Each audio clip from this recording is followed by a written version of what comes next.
Saturday night in the stadium, in the books. We've got injury updates, practice takeaways coming your way now.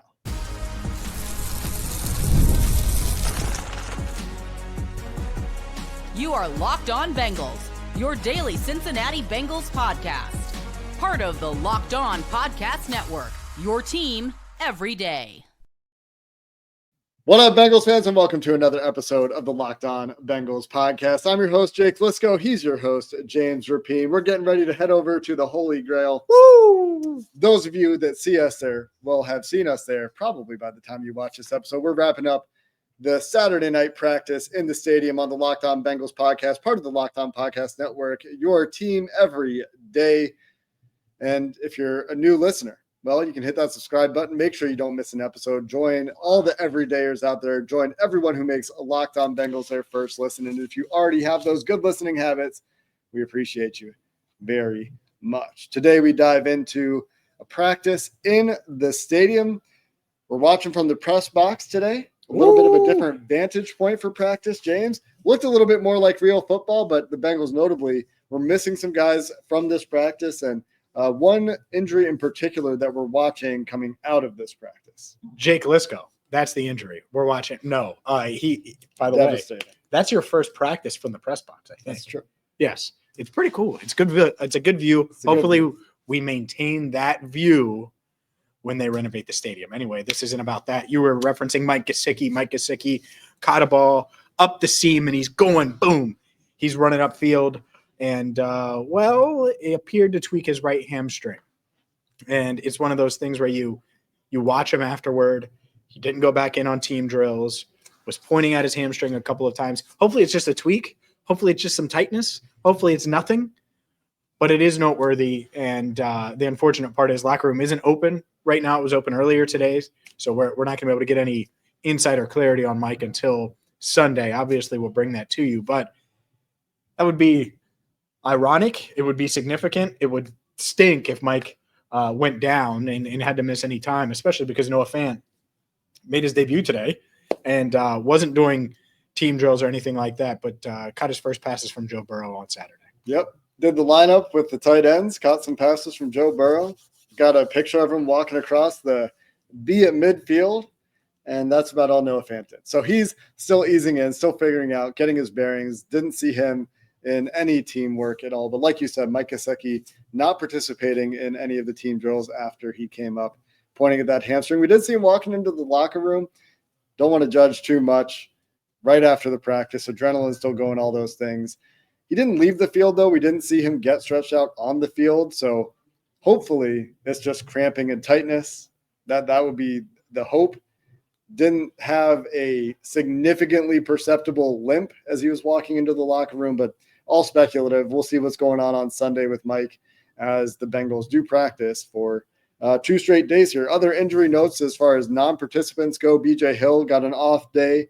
Marco Wilson was working rehab in the end zone early in practice. Cam Taylor-Britt easing into rehab a little bit. I think that we might not see Cam Taylor-Britt practice for a few more days at least. Didn't see any significant rehab work for Cam Taylor-Britt before practice, and Amarius Mims still not practicing. Didn't have anything on his hands. Believe it was a hand injury, but he's still not out there with the team. So that means Jalen Rivers, right tackle reps with the ones. It also means with the return of Lucas Patrick in this practice, a guy that's no longer missing time, the right guard battle is back on. Lucas Patrick taking reps with the ones at right guard. Yeah, it leads to there's a bunch of things there. Real quick, just a reminder, whether it's Mike, let's say Mike Gesicki isn't out there on Sunday. Not going to shock me. Zach Taylor's not going to push Mike Gesicki. He knows what Mike Gesicki is going to bring. BJ Hill, same thing, right? Cam Taylor-Britt, I think that's the same thing. They know it's August 2nd, and they're not going to push it. Amarius Mims, same thing. So expect some of these guys to be managed. Now, maybe one or more of these guys ends up being more serious and misses time, but it does feel like Zach Taylor is always errs on the side of caution this time of year, which makes sense to me. Lucas Patrick is another example of that. He missed a couple of practices with that calf issue, back today. And this is the first time in training camp, I believe, it is, that we've seen him first team right guard getting those reps. For my money, he was the favorite to start at right guard. I still feel that way. It was a little weird there for the first week and a half or so of camp, but we saw him today. With him returning today, I think that battle is back to where it was when we entered training camp. Previously on this show, I expressed some concern for Patrick in terms of that battle overall, because if that did linger longer, if that would have gone, a couple weeks past the first game up into the second game, if it was one of those calf injuries that lingered, then you're missing a ton of reps at that point. Cody Ford has taken all those reps instead of you. So nice to see Patrick get back out there for a battle that is needed and a battle that now bears watching as we get to preseason game number 1 and as training camp continues. It's huge. It's huge. I mean, it's the big concern that everybody's thinking about and talking about when they sign Noah Fant. It's like, man, another piece. What are they going to do at guard? Yep. What are they going to do at guard? And we'll have more on the guards when it comes to these one-on-one reps. I think that was the most eventful part of it, at least for us, in the press box for this practice, was the one-on-ones between the offensive line and the defensive line. I think there's a lot of notes there. And because they've done them and we haven't been able to see them. Correct. We got to see all of them, and then you could look and watch Joe Burrow and the offense go up against the defense for a play, and then you'd be able to watch the one-on-one rep and go back and forth because you were the eye in the sky. It was really nice. So practice in the stadium all the time. It would be great. No, it was a special practice. I did think it was cool that fans came out, and so hopefully you enjoyed it if you came out, and hopefully you're meeting us at Holy Grail. But plenty of practice notes to get to. Let's dive into all things one-on-ones and much, much more coming up next. Today's show is brought to you by 5 Hour Energy. It's time to fuel up with 5 Hour Energy, and Jake Liscow is running on that West Coast time. He's been running on 5 Hour Energy. I think I'm going to have one before we go to the Holy Grail. And let's be honest here, whether it's getting through football and training camp, or maybe you're trying to play 9 holes, 18 holes, 36 holes with your buddies. It's been really good weather over the past few days. So that might be the time. 5 Hour Energy is going to help you get through that and get everything that you need done. If you go to 5hourenergy.com today, that is the number 5hourenergy.com. You can use promo code LockedOnGolf to get 20% off your order. This offer is only valid until September 30th on one order and cannot be used with other promotions. The code is not good on subscription orders. Whether you're meeting up with friends, trying to turn 18 holes into 36, or just trying to get an energizing boost, get it with 5 Hour Energy today.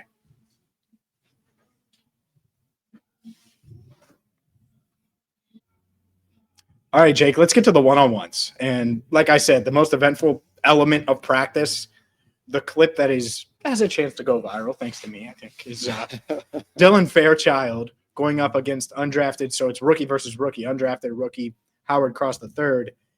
And Cross trips. Yep. Cross trips, and Fairchild, the wrestler, says, "Eat the turf," and made him eat the turf. It was a really aggressive move, and yet you go back, you're like, oh my gosh, and then you go back, and it's because Cross tripped. Yeah. Good highlight play, but you watch the replay, and James has it out there on socials. He did trip. The interesting thing about this is we're going to talk about the one-on-ones is that protection for Joe was mostly fine in the team drills that I watched. So bear in mind that one-on-ones, I think, do favor the defensive players here. But as we talk through these, there's a few things that stood out pretty consistently. Myles Murphy got the best of Jalen Rivers, I think, 3 times between team drills and these one-on-ones. Once just ran around him in the one-on-ones. Once got him with an inside move in the one-on-ones. Once got him with an inside move in team drills. So where to me, every time I've watched Jalen Rivers throughout this training camp, I've thought he's held up pretty well. The one-on-ones didn't really have that effect on me when I was watching him. He won a couple, yeah, I want to say. He did. He also got beat by Myles Murphy a few times. So that was one that stood out. I like that matchup because Rivers, he got beat right away by Myles. Did get beat by Myles in the team drill too. Mm-hmm. You pulled that or pointed that out in the moment. And so it's like, oh, well, does Myles have his number? And then I have a clip of him taking Myles around the ring around the rosy, baby. And he was just like, oh, well, I'm going to protect the quarterback and keep the firm pocket. And so he did hold up, but Myles did get him as well. And this is the example. I mean, it's kind of the theme of camp of the back and forth. And you got a guy in Myles Murphy, former first rounder, 3rd year, needs to make the leap. He should be beating up on Jalen Rivers. And he was, and that's good. But Rivers also got a couple of nice reps, and that's good too, because that's showing that he's getting better and learning from going up against Miles. So that was a fun matchup and a fun back and forth. Miles gets the win for sure overall, but good to see Rivers respond. Also impressive in these drills, Shamar Stewart from a number of different alignments, left side, 3-tech, right side. Shamar Stewart had wins in this drill. Somewhere you'd expect Shamar to shine, I think, in one-on-ones, but did well in those one-on-ones, in my opinion. And a beautiful rep for TJ Slayton, a highlight rep for TJ Slayton. Quick win. I think working against Ted Karras. Yes. And Ted's a solid pass blocker now. And TJ Slayton, not a guy you're thinking that's going to be pass rush juice for us. But throughout this camp, he stood out to me for a little bit more in that department than you would expect. And on this particular one-on-one, it was a very clean win. Nose tackle, direct pass to the quarterback against the center. It was like a receiver release against the corner, like one of those clean releases. Looked like a swim move kind of thing. Yeah. Like just – and he's a big man. So when he's moving like that and able to do that, I was like, I jokingly, DJ Reader, I'm joking. But I was like, DJ who? Because he's wearing the 98, and he did that. And I'm like, man, DJ, you mean TJ. Because TJ Slayton's on the case. I think he's going to matter a lot. In talking with veterans on this team, even before today, they really respect him, his approach, and they think that it's going to make an impact on that defensive front. And they need him to. Obviously, we know that. But if he can give you any pass rush juice, I feel like that's all bonus. Yeah. That's not what I don't think anyone really expected it, and yet showed it at times. I mean, Ted Karras isn't Andrew Rame. No disrespect, Andrew Rame. But he's what? Nothing. Go on. You think he is? No. I was talking about the no disrespect. Oh, I see. Yeah, I was being mean. I got you. I thought you were. I just mean he's an established player that played really well last year. Overall. I look forward to Matt Lee returning to practice. There you go. Your backup center update brought to you by 5-Hour Energy Shots. That's right. Other standouts in the one-on-ones, I think Orlando Brown. Looked good. Yep. Dylan Fairchild had issues, had some wins. Cordell Volson had some issues few times. Oh, come on. He did. And this is, again, one-on-ones favor the defense. I said that at the top, repeating it here. Protection for the ones and run blocking for the twos in 11-on-11 work was pretty good.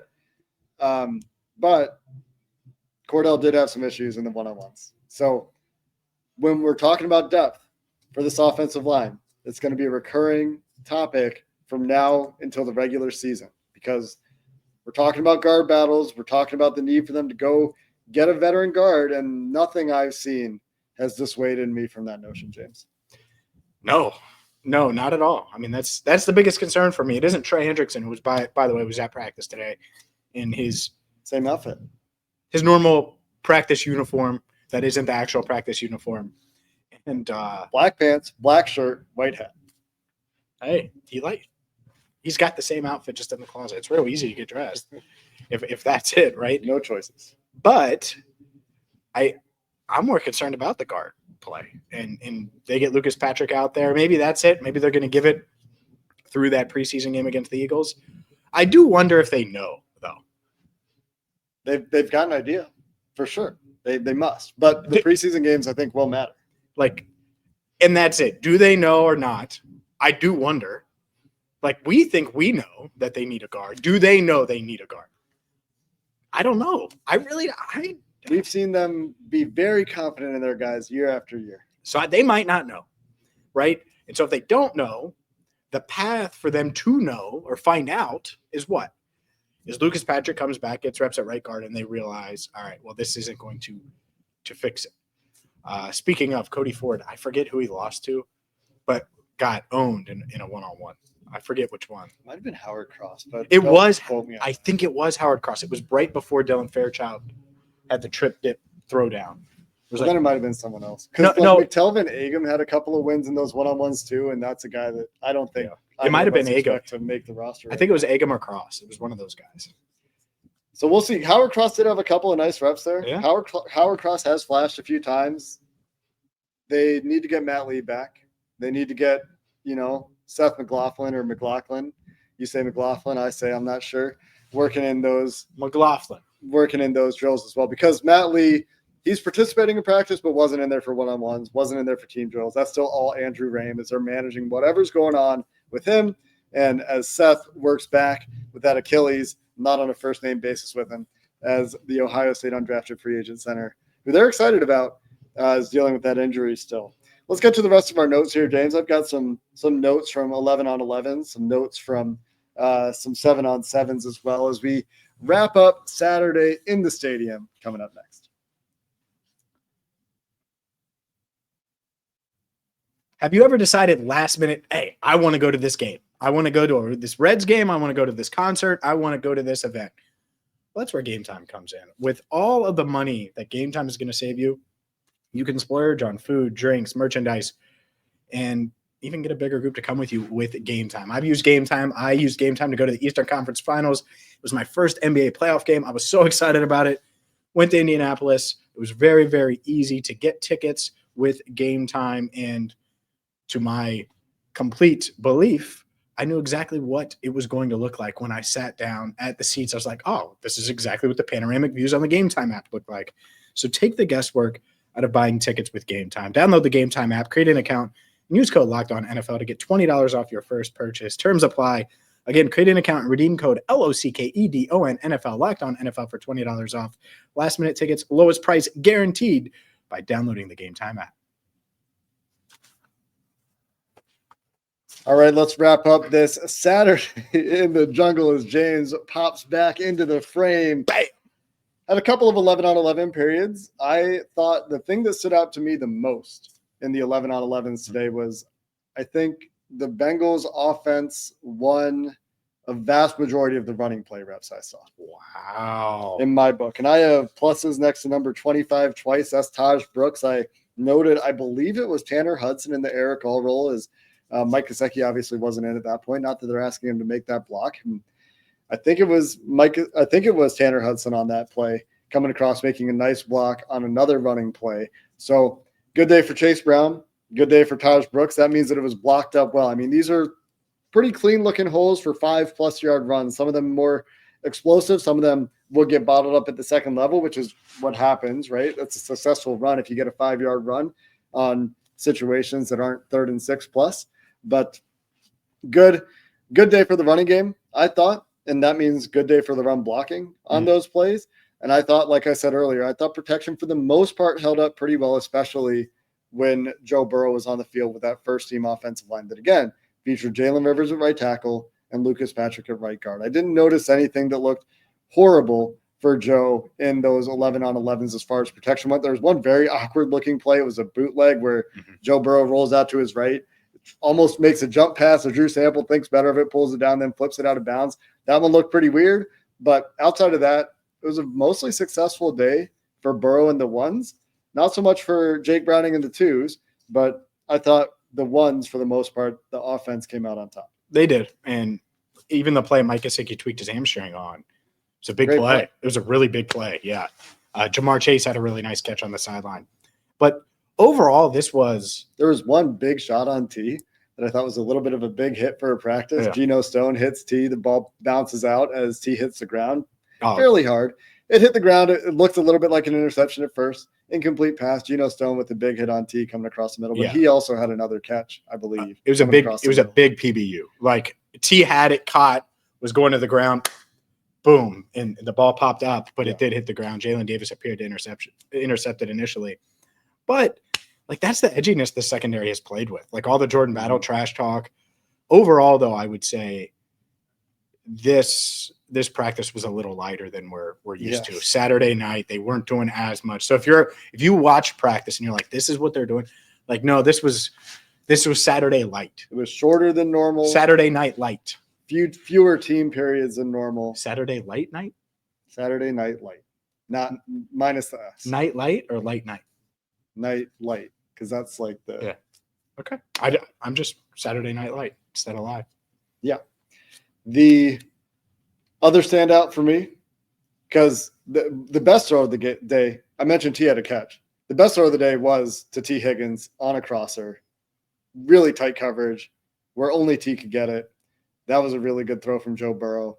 had a number of good plays, but standing out to me, incidentally, after the arrival of Mike Gesicki, or after the noted injury, potential injury to Mike Gesicki, and the arrival of Noah Fant, Tanner Hudson, big practice. Mentioned the block earlier, a lot of catches as well, and working with, I believe, primarily Joe Burrow at quarterback in teamwork on Saturday. So Tanner Hudson fighting for that roster spot. No doubt. And that's what you want. That's the whole point. You want guys that are going to be productive and be able to push. And that's the whole point why you add Noah Fant is to add to your depth, add to your talent, and maybe it gets a little more out of Tanner Hudson, especially if Mike Gesicki has to miss a little time. Hopefully he doesn't, obviously. But if he does, I'm trying to think of other standouts. You mentioned the second unit. Jake Browning had 2 picks. He had 2 picks. One of them was the Dejan one. One of them was it was a pop fly. It was a 500 ball, Yeah. But it was only worth 100 points. It wasn't a hard play, because you make them harder when it's worth more. I know. Remember 500? I love 500. Yeah, it was a 100 ball.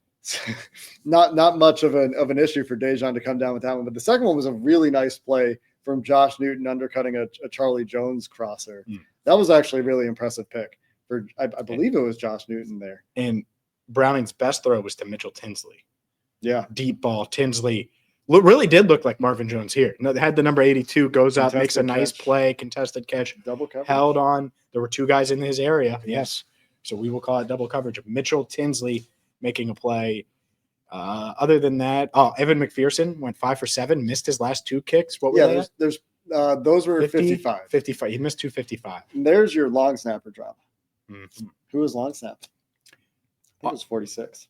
Oh, it was Wagner. Yeah. So Wagner was long snapping the last 5, but they were longer. They were longer. So it's harder kicks. So it's tough. One of the snaps looked a little bit difficult to handle for Ryan Rico. Both kicks missed right to the right. The last 2 kicks. Yeah. So don't know if it was something in the operation, but worth keeping an eye on. Evan McPherson has generally been really solid throughout camp, but in the stadium today, a couple misses. 5 of 7. Practice. Yeah, he finished 5 of 7. And the Ryan Rico thing, obviously he's going to be their punter. Yeah. He needs to be a better holder. Let's throw that out there. Needs to up that a little bit. We're talking about the long snappers. There's the long snapper battle, no doubt. But maybe Ryan can be a little better in that department as well. Anything else stand out to you, James? I think so. I'm just thinking about this event now that we have. It's about time to make a walk. And if you don't make it, we really appreciate it. Yeah, that's true. We're time travelers. Yes. Thank you so much for watching, listening, and supporting us. Even if you can't make, I know we have a ton of out-of-towners that have reached out, whether it's on Locked On Bengals Insiders at joinsubtext.com/LockedOnBengals or on social media. Like, there's been a lot of people like, I wish. It's no big deal. There will be more. There will be more events, but we appreciate all of it. We're counting all of you who told us you would be here if you were in town as here with us in spirit, as I told many of you on joinsubtext.com/LockedOnBengals, the Locked On Bengals Insider Group. Wow. We'll be back with one more show with me in Cincinnati, James, before I depart and return to the Great White North on Monday. We've got Sunday's practice. Canada? You never heard that one? No. Anyway. I was just messing. That's going to do it for this episode of the Locked On Bengals podcast until we're back after Sunday's practice. Thanks for listening. Hoo day, and have a good one. You weren't supposed to answer me.